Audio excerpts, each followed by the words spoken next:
পাড়াটার নাম রামপাড়া। কেন এই রামপাড়ার নাম? এই রামপাড়ার নাম এই কারণেই হয়েছে যে আমাদের কুলদেবতা রামচন্দ্র ঠাকুর, এই জন্য নামের আগে রাম অতি অবশ্যই থাকতে হবে আর কি, ওটা পুরুষদের ক্ষেত্রে। আমার বাবার নাম যেমন রামসত্য মুখার্জি, রামপ্রসাদ, রাম বল্লভ, রামকৃষ্ণ, রামকানাই, রামময়, নামের আগে রাম অতি অবশ্যই থাকবে। একটা নাম দুবার হয় না, মানে আমার নামটা আবার রিপিট হয়েছে এরকম হবে না। চলুন আজ এক অন্যরকম খবর শোনাই আপনাদের। লালমাটির জেলা বাঁকুড়া শহর থেকে মাত্র 5 কিলোমিটার দূরে রয়েছে আঁচুড়ি নামে একটি গ্রাম পঞ্চায়েত। ওই গ্রাম পঞ্চায়েতের অন্তর্গত সানাবাদ গ্রামের পশ্চিম সানাবাদ এলাকায় রয়েছে রামপাড়া নামে একটি জায়গা। সেই জায়গায় অবস্থিত প্রতিটা পরিবারের পুরুষদের নামের আগে রাম শব্দটি অতি অবশ্যই থাকবে। এমন কোনো পরিবার আপনি খুঁজে পাবেন না যেখানে পুরুষদের নামের আগে রাম শব্দটি নেই। এই ধরুন রামরঞ্জন, রামকানাই, রামকৃষ্ণ, রামলাল, রামপ্রসাদ, রামবল্লভ, এছাড়াও আরও একাধিক নাম।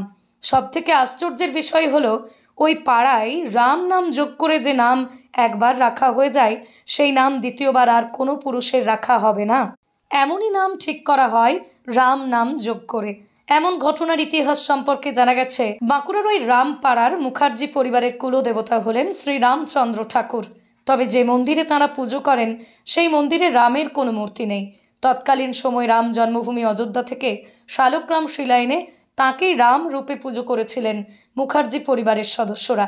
পুজো করার পাশাপাশি শ্রী রামচন্দ্রের কাছে তাঁরা প্রতিজ্ঞাবদ্ধ হয়েছিলেন তাঁদের পরিবারের কোনো পুত্র সন্তান জন্মালে রাম নামে তাঁদের নামকরণ করা হবে। সেই প্রথা আজও চলে আসছে।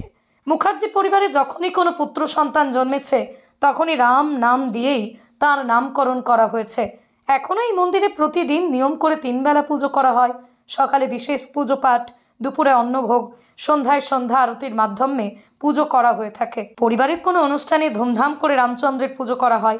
আসন্ন রামনবমীর দিন ফুল দিয়ে সাজানো হবে মন্দির, প্রসাদ বিতরণ করা হবে ভক্তদের মধ্যে। আপাতত অপেক্ষা রামপাড়ার মুখার্জি পরিবারের সেই রামনবমীর।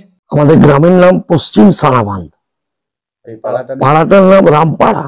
কেন এই রামপাড়ার নাম? এই রামপাড়ার নাম এই কারণেই হয়েছে যে আমাদের কুলদেবতা রামচন্দ্র ঠাকুর এবং শালগ্রাম শিলায় রামচন্দ্র ঠাকুর আছেন, এই জন্য মানে এই রামপাড়া নামেই মানে সবাই গ্রামে বা পাশাপাশি জানে যে সানাবাদের রামপাড়া মানে আমাদের পাড়া। কতগুলো পরিবার আছেন? আমরা 8টা এখন উপস্থিত, 8টা পরিবার আছি আমরা। একটা সময় তো আরো পরিবার ছিল, তারা কি বিভিন্ন জায়গায়? না, আমাদের গ্রাম থেকে ঘর এই বসত বাড়ি থেকে এখনো পর্যন্ত বাইরে যে কেউ মানে উঠে যায়নি আর কি। পুরুষ ধরে আপনারা এখানে এই রামচন্দ্রের পুজো করে আসছেন? আমরা 8 পুরুষ ধরে। গ্রামের তো একটা ঐতিহ্য দেখছি যে সমস্ত পুরুষদের ক্ষেত্রে নামের আগে রাম যোগ। ওই রামের নাম, রাম এই নাম এই জন্যই আছে যেহেতু আমাদের কুলদেবতা রামচন্দ্র ঠাকুর, এই জন্য নামের আগে রাম অতি অবশ্যই থাকতে হবে আর কি, ওটা পুরুষদের ক্ষেত্রে। পুরুষদের ক্ষেত্রে নামের আগে রাম অতি অবশ্যই থাকতে হবে।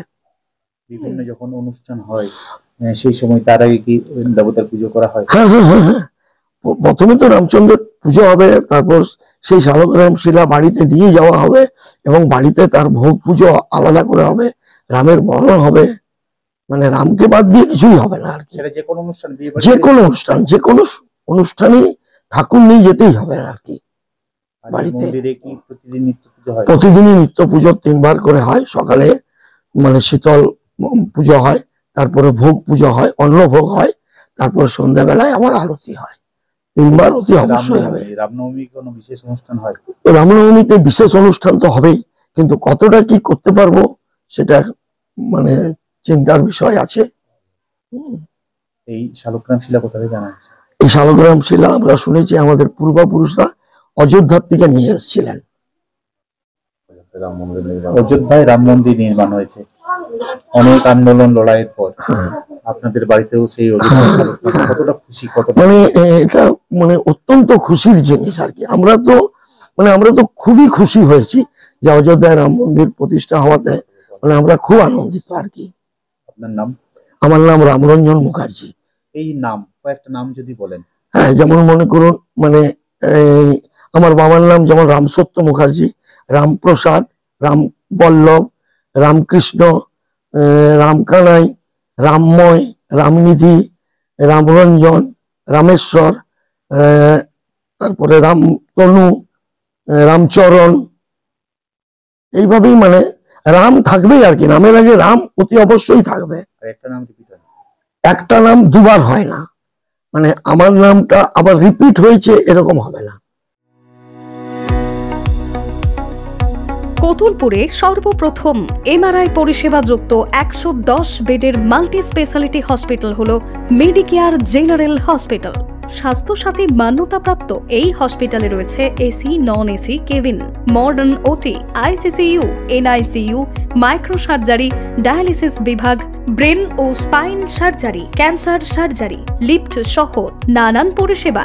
এছাড়াও রয়েছে সিটি স্ক্যান পরিষেবা যুক্ত নিজস্ব ডায়াগনস্টিক সেন্টার, ডক্টর চেম্বার্স, ওষুধের দোকান সহ 24 ঘন্টা অ্যাম্বুলেন্স পরিষেবা।